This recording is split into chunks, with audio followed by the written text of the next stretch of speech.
한동훈 대표가 독대하자고 오랫동안 요구했었고 누가 봐도 용산에선 독대하기 싫다는 메시지를 보냈지만 한 대표의 꾸준한 요구로 용산에서 마지못해 차 한잔 마셔주기로 했어. 한 대표는 자신이 윤통과 독대를 하면 대단한 답을 이끌어낼 수 있다고 생각했는지는 몰라도 사람들은 한 대표가 원하는 대답을 윤통이 하지 않을 것은 다 알고 있었어. 만일 20년직이라는 한 대표가 그걸 몰랐다면 스스로를 너무 과대평가하고 있었던 게 아닐까 생각되는데 어찌되었건 한 대표가 공개적으로 요구했던 세 가지에 대해선 바로 답이 나왔어.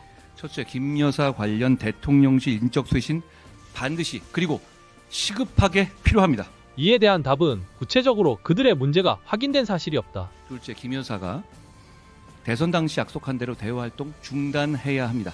이에 대한 답은 이미 대외 활동 자제 중이다. 셋째, 나아가 제기되는 의혹들에 대해서 솔직하게 설명드리고 의혹을 규명하기 위한 필요한 절차가 있다면 적극적으로 협조해야 합니다. 이에 대한 답은 현재 의혹들은 다 허무맹랑하다. 한마디로 헛소리 하지 마라로 요약할 수 있어. 어차피 기대하지 않았기 때문에 그 대답들이 별 감흥은 없는데 대신 흥미로웠던 건 이번 차담을 통해서 용산이 한 대표를 어떻게 생각하는지를 너무도 잘 알 수 있었다는 거야. 누가 봐도 모욕주기로 아예 작정을 한 것 같던데.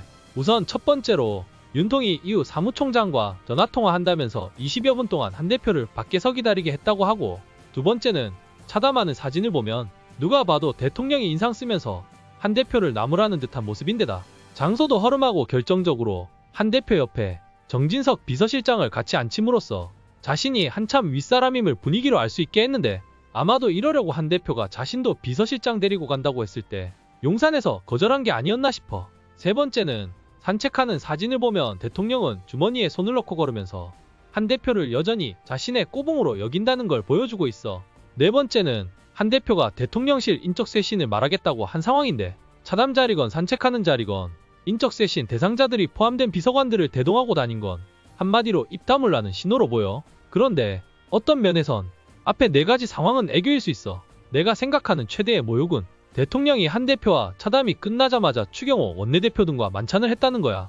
한 대표는 돌려보내고 나서 오죽하면 한동훈 대표는 오늘 대통령과의 회동에서 언론 플레이 좋아하는 한 대표가 멘탈이 얼마나 나갔으면 다른 사람을 내세워서 마지못한 브리핑을 한 데다 다음날 오전 일정을 모두 취소했겠어. 한 대표의 입지는 더더욱 좁아질 것으로 보이고 윤통은 추경호 원내대표를 통해서 당을 움직일 것으로 예상되는 가운데 앞으로 한 대표는 독대하자는 말을 다시는 못하지 않을까 싶어. 구독과 좋아요 부탁드립니다.